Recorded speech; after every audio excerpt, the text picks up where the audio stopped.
दोस्तों, ये cash limit वही है। मान लीजिए आप कोई डिलीवरी कर रहे हैं।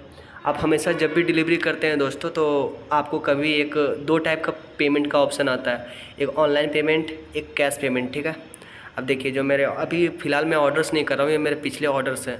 तो होता क्या है कि दो टाइप के हमारे पास ऑर्डर्स आते हैं। एक ऑनलाइन आते हैं जो कि पहले से पेड रहता है, और दूसरा होता है कैश रहता है, जो कि हमें कस्टमर से खुद से जाकर लेना होता है। तो ये जो आपको दिख रहा है दोस्तों, अवेलेबल कैश लिमिट, ये क्यों होता है? तो ये आपके लिए कैश लिमिट होता है। सपोज़ दैट कि आप किसी कस्टमर से ले रहे हैं, ठीक है। तो कस्टमर क्या करता है कि आपको कस्टमर ऑनलाइन ऑर्डर किया, बट वो पेमेंट आपको देने के लिए किया है, COD पे क्लिक किया है उसने। तो आप जब भी कस्टमर के पास जाते हो, मान लो कस्टमर उस टाइम पे 500 रुपीज़ का फूड ऑर्डर कर रहा है, ठीक है, 500 का फूड ऑर्डर कर रहा है। तो ये जो 1250 रुपये आपका कैश लिमिट है, इसमें से 1250 यही है दोस्तों जिसमें से आपका कट जाता है। तब आप लोग समझ रहे हो कि 1250 कहाँ से में से अगर 500 कट गया तो 750 बचेगा, ठीक है। और 750 बचेगा तो वही 750 वहाँ शो नहीं करेगा। क्यों दोस्तों, मैं बताता हूँ आपको। आप मान लीजिए कस्टमर से 500 रुपये ले लिए, बट आप जो गए, जिस एरिया में गए, वहाँ जाने का आपको टाइम भी लगा, टाइम का खर्चा हुआ, ठीक है। तो टाइम में क्या होता है, आपको टाइम लगा तो उसका भी आपको पैसा बनता है। मान लीजिए आप उस ऑर्डर के ले गए तो 100 रुपये आपका बचा, तो 500 हटने के बाद आपका अवेलेबल बैलेंस में से 750 आया, तो 100 जो और था वो इसमें ही ऐड हो जाएगा। क्यों होगा दोस्तों? क्योंकि आपके पास जो 500 रुपया है वो आपके पैकेट में है, मतलब कि 100 रुपया आपका पहले ही आप ले लिए, COD है तो आपको पहले ही 100 रुपया मिल गया। जो 400 रुपये और बचा हुआ है वो कंपनी को आपको पे करना पड़ेगा, क्योंकि 850 है वहाँ पे, तो और 400 आपको कंपनी को देना होगा। वो अभी दीजिए या बाद में दीजिए, आपको देना होगा। क्योंकि दोस्तों मान लीजिए फिर आपका 600 का आ गया आपके पास ऑर्डर, 600 का ऑर्डर आ गया, उस पर भी आपको 100 रुपये बना, तो 850 में 600 गया तो सिर्फ 200 रुपये बचा, ठीक है। अब 200 रुपये बचा है वहाँ पे, और 200 में फिर 100 रुपया वो आएगा, तो 300 रुपया वो बचा रहेगा, 300 रुपया बचा रहेगा। तो वो 100 रुपया 200 रुपया आपके पास जो बचा है, उसके अलावा फिर जो 500 और 300 800 रुपया आपको यहाँ पे डालना पड़ेगा दोस्तों। 800-900 जो भी बचे रहेगा रिमेनिंग, वो आपको कंपनी को पे करना। तो डिपॉजिट पे क्लिक करके आप वहाँ पे कर सकते हैं। तो आपको ये ज़रूरी है पे करना। क्यों?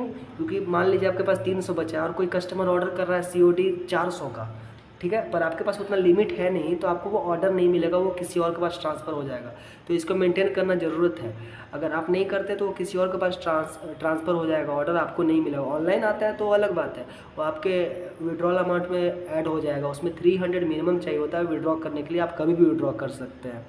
और जो कि दोस्तों बात रही कि हम लोग को सैलरी कब मिलता है, तो सैटरडे संडे तक ये पूरा फाइनल हो जाता है, सेटल हो जाता है। उसका मंडे, ट्यूसडे या वेडनेसडे को आपके बैंक अकाउंट में क्रेडिट हो जाता है। सपोज दैट आपने 1200 का कैश लिमिट है, 1250 का, आपने कैश का एक भी ऑर्डर नहीं किया, आपने सिर्फ 1000 रुपये का ये किया, क्या बोला जाता है, ऑनलाइन ऑर्डर किया, और आपने जो टी-शर्ट और बैग का पैसा नहीं कटवाया हुआ अगर पूरा, तो उसका पैसा कट के और फिर आपके अकाउंट में जितना रिमेनिंग रहेगा वो आपके पास आता है, तो वो सेटलमेंट हो गया।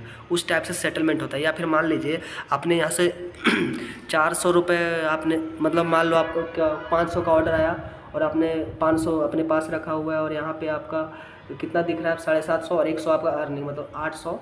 तो 400 रुपये आपके पास एक्स्ट्रा पॉकेट में है ना, और 1000 रुपये ऑनलाइन से भी कमाई हुआ है, तो आपका 600 रुपया सिर्फ रहेगा। यहाँ पे 600 रुपया सिर्फ शो करेगा, मीन्स आपके अकाउंट में आएगा।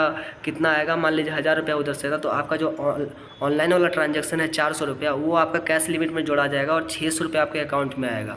ऐसे ही करके सेटलमेंट होता है दोस्तों। मंडे, ट्यूसडे, वेडनेसडे को ऐसा आ जाता है सैलरी, और सैलरी वेरी करता है दोस्तों टाइम पे। कभी कभी मंडे, लेकिन संडे को सेटलमेंट हो जाता है। ये आप क्लियर रखिए कि संडे को सेटलमेंट हो जाता है, उसके बाद आपको सैलरी मिल जाता है। दोस्तों मुझे लगता है कि आपको इतना तो समझ में आएगा कि ये सेटलमेंट क्या है और ये सैलरी कब आती है। ये तो पूरा ही क्लियर हो गया होगा, मैं समझ सकता हूँ।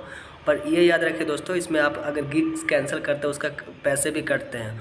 और हाँ दोस्तों, आपको इसमें कुछ नहीं करना, अच्छे से बस अपना काम करते रहना, आपको कोई प्रॉब्लम नहीं होने वाला है, क्योंकि सारा कुछ मैं इसमें बता दिया हूँ। उसमें आपको कोई भी प्रॉब्लम होगा, कोई भी डाउट्स आता है, तो आप इंस्टाग्राम पे मेरे आप मैसेज कर सकते हैं, या फिर आप मुझे मैसेज कर सकते हैं दोस्तों, पर्सनली भी मैं आपको बता दूँगा, ठीक है। चलिए मिलते हैं आप किसी और वीडियो में, अभी के लिए बाय बाय। अगर वीडियो पसंद हो तो वीडियो को लाइक कर दो, चैनल को सब्सक्राइब कर दो, सपोर्ट करो दोस्तों।